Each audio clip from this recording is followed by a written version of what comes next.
حالانکہ جو نواز شریف کے لیے مرا، جو عمران کے لیے مرا، قبر میں اس کو ہمارے تمہارے درمیان جنازے فیصلہ کریں گے۔ جھوٹے پرچے دینے والوں کر لو جو کر سکتے ہو، ابھی تک تو لبیک والوں آپ کے ساتھ اور میرے ساتھ ایسا نہیں ہوا۔ ایک عجیب سا جملہ بولا جسے سن کے ساری عورتیں رو پڑی۔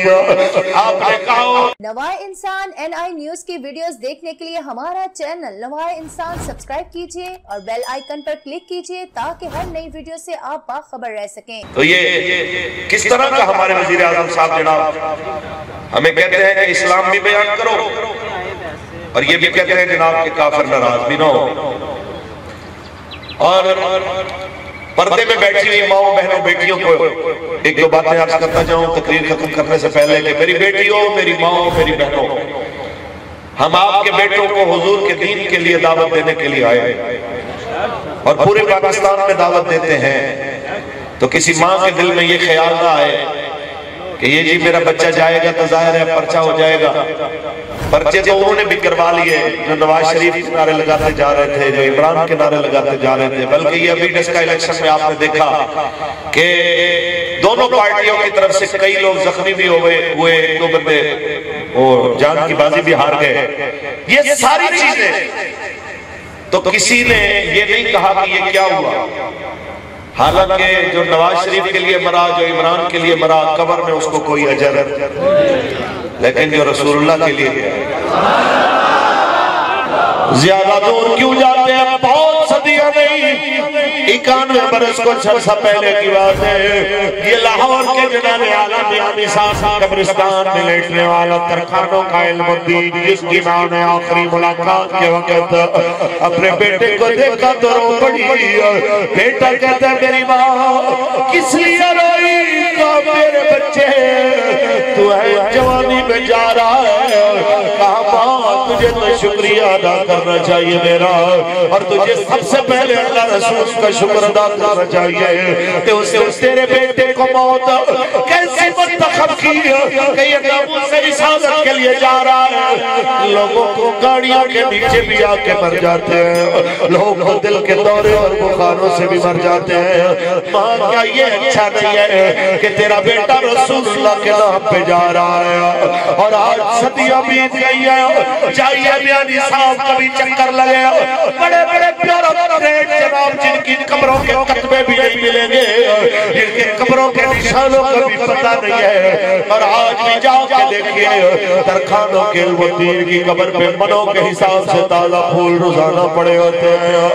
وجہ کیا ہے کہ جناب اعلیٰ اسی لیے فرمایا تھا امام احمد بن حنبل نے لگا بینکم الجنائز، ہمارے تمہارے درمیان جنازے فیصلہ کریں گے کون حق پہ ہے کون حق ہے۔ تم نے لوگوں کی گردنوں پہ حکومت کی ہے، حضور کے غلاموں نے لوگوں کے دلوں پہ حکومت کی ہے۔ ٹی وی چینل جو بابے کا نام لینا گوارا نہ کرے، جو بابا جی کی زبان سے نکلنے والے نعرے کو چلانا گوارا نہ کرے، وہ مجبور ہو جائے اور کہے پاکستان کے بر صغیر کیا دنیا کی تاریخ میں ایسا جنازہ نہیں دیکھا۔ بلکہ میں یوں کہوں کہ مینار پاکستان کو بڑا نواز تھا کہ میرا دامن بڑا وسیع ہے، میرا دامن کوئی بھر نہیں سکتا۔ خدا کی قسم اس دن تو مینار پاکستان بھی شرمندہ لگ رہا تھا، اور اگر وہ بول سکتا تو یہ کہہ رہا ہوگا مجھے بڑا مان تھا کہ میں بہت بڑا ہوں، لیکن آج امیر المجاہدین آپ نے ثابت کر دیا مینار پاکستان چھوٹا ہے، حضور کا غلام بہت بڑا، حضور کا غلام بہت بڑا۔ زندہ باد، زندہ باد۔ بس اتنی سی بات ہے، جبر کرنے والوں کر لو جو کر سکتے ہو، جھوٹے پرچے دینے والوں کر لو جو کر سکتے ہو، مخبریاں کرنے والوں کر لو جو کر سکتے ہو۔ جناب اعلیٰ حق کی آواز کو اور دین کی آواز اٹھانے والوں کرام جتنے مرضی روڑے اٹکا سکتے ہو اٹکا لو، لیکن ایک بات یاد رکھ لو، قبر وچ فرق پہ جانا تے امادہ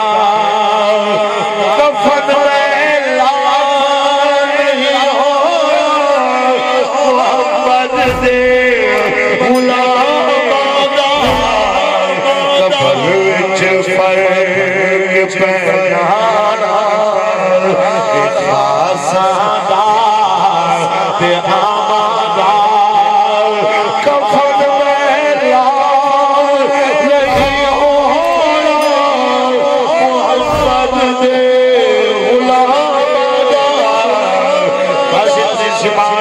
بہنوں بیٹیوں کو بتاتا ہے جب کبھی آپ کو لگے کہ آپ کا بیٹا کہیں پرچہ نہ کرا لے کہیں یہ جناب جیل کی ہوا نہ کھا لے رسول اللہ کے نام پہ جاتے ہوئے ایک بار صرف ایک بار صدیق اکبر پاک کی بڑی بیٹی حضرت اسماء بنت ابی بکر تیرے نبی پاک کی جناب اعلیٰ سالیہ اور حضرت اما عائشہ صدیقہ کی بڑی بہن حضرت اسماء بنت ابی بکر کے جناب اعلیٰ اس لحظے جگر کو یاد کیجئے گا اور بھائی صاحبہ کے جملوں کو بھی یاد کیجئے گا کہ جناب جن کا بیٹا جناب عبداللہ بن زبیر مہاجرین کا سب سے پہلا بیٹا جو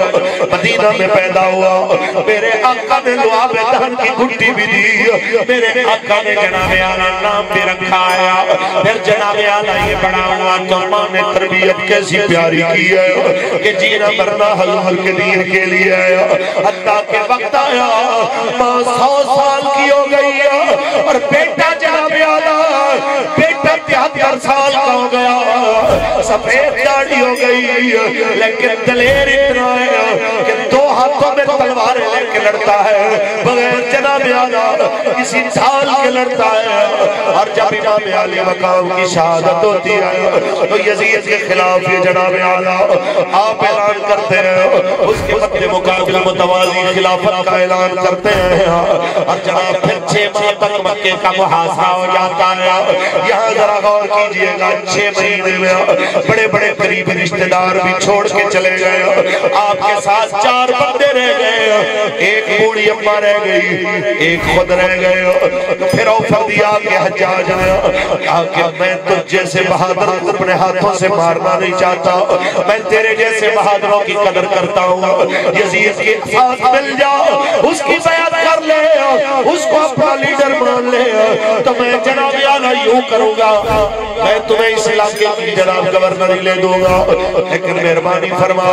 مہربانی کر اپنے اوپر رحم کر آپ نے کہا میں اپنی ماں سے مشورہ کروں تو ماں سے مشورہ کرنے کے لیے آیا اور ماں نابینی ہو چکی ہے تقریباً اللہ ماں تقریباً نابینی ہو چکی ہے ماں کے پاس بیٹا آیا ہاں میری ماں مجھے آفر دی گئی ہے کہ میں اگر اسے اپنا لیڈر مانوں یزید کو تو جناب مجھے حکومت مل جائے گی تو سنیے پردے میں بیٹھنے والی ماں نے جناب اعلیٰ اس سے بھی پہلے جناب اعلیٰ اس سے بھی پہلے جناب اعلیٰ بیٹے نے کہا ماں کیا سوچتی ہو بیٹے نے کہا میں دعا مانگنا چاہتی ہوں میں تیرا انجام دیکھ کے مرنا چاہتی ہوں کہا کیا مطلب اماں کہا اللہ اگر تجھے اللہ اگر تجھے کامیاب کرے تو جیت جائے تو بھلائی ہے کیا کرو ماں نے اپنے بیٹے کو قریب بلایا یوں گریبان پکڑ کے بڑے سخت جملے بولے کہا مجھے اتنا بتا جو تیری خاطر لڑتے مر گئے انہیں اللہ کے لیے مروایا ہے کہ اپنی ذات کے لیے مرایا ہے کہا میری ماں وہ اللہ کے لیے مرے کہا ان کی ماں نے صبر کیا ہے تو تیری ماں بے صبری نہیں بنے گی جا جا کے لڑ یزید کو لیڈر نہ مان یہ ماں نے جب کہا تو بیٹا کہتا ہے ماں میں لڑوں گا میں بزدل نہیں ہوں پر یوں ناراض ہو کے مجھے نہ بھیج مجھے آخری بار مل تو صحیح راضی ہو کے مجھے روانہ کر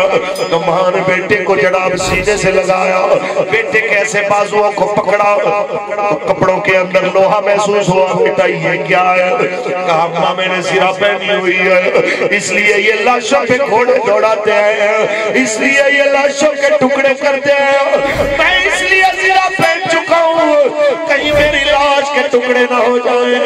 تو 100 سال کی اما نے کہا تھا میرے بچے ہم نے جب روس کو دے دینی ہے بدن رکھ کے ہم نے کیا کرنا ہے، ذرا اتار میرے بچے۔ اور تاریخی جملہ بولا میرے بیٹے جب بکری ذبح ہو جاتی ہے یا ذبح ہونے پہ راضی ہو جاتی ہے اس کی فکر ختم ہو جاتی ہے کہ میری کھال لٹکا کے اتاری جائے گی کہ لٹا کے اتاری جائے گی۔ جہاں میرے بچے اسے اتار کے لڑ تو آپ نے ذرا اتاری، لڑتے لڑتے آپ شہید ہو گئے، حتیٰ کہ 8 دن تک حرم میں آپ کی لاش کو لٹکا دیا گیا، دفنانے بھی نہیں دیتے۔ ابھی تک تو لبیک والوں آپ کے ساتھ اور میرے ساتھ ایسا نہیں ہوا کہ 8 دن ہماری کوئی لاشیں لٹکائے اور دفنانے بھی نہ دے۔ پھر کسی نے مائی صاحبہ کو کہا تھا تیرے بیٹے کو دفنانے بھی نہیں دیتے، 8 دن گزر گئے تیرے بیٹے کی لاش لٹک رہی ہے۔ اماں ایک عورت کو کہتی ہے مجھے میرے بیٹے کے پاس لے چلو۔ سنو آشیانہ والوں کہ جب وہ اپنے بیٹے کی لٹکتی لاش گیا پاس آ کے ماں نے اس کے قدموں کو پکڑا، ایک عجیب سا جملہ بولا جسے سن کے ساری عورتیں رو پڑی۔ آپ نے کہا او میرے عبداللہ، او میرے بچے، تیری ماں کچھ پوچھنے آئی ہے۔ جب رات کا پچھلا پہر آتا ہے تو اونٹ کے سوار بھی اتر جاتے ہیں، میرے بچے ڈاچیوں کے سوار بھی اتر پڑتے ہیں، میرے بچے رات کو گھوڑوں کے سوار بھی اتر جاتے ہیں، خچروں کے سوار بھی اتر جاتے ہیں۔ 8 دن سے میرا سوار سولی پہ چڑھا ہے، 8 دن سے میرا سوار سولی کے اوپر چل موجود ہے، میرا سوار کب اترے گا؟ کیا ابھی تک اس سوار کے اترنے کا وقت نہیں آیا؟ کیا ابھی تک میرے سوار کے اترنے کا وقت نہیں آیا؟ یہ جملہ کہا تو ساتھ میں کھڑی ہوئی ایک خاتون رو پڑی، تو اس نے کہا مائی صاحب افسوس ہو آپ کے بیٹے کا، کہا افسوس نہ کر مجھے مبارک دے، میں نے جو نیت کی تھی دیکھ میرا بچہ میری تربیت کا حق ادا کر گیا۔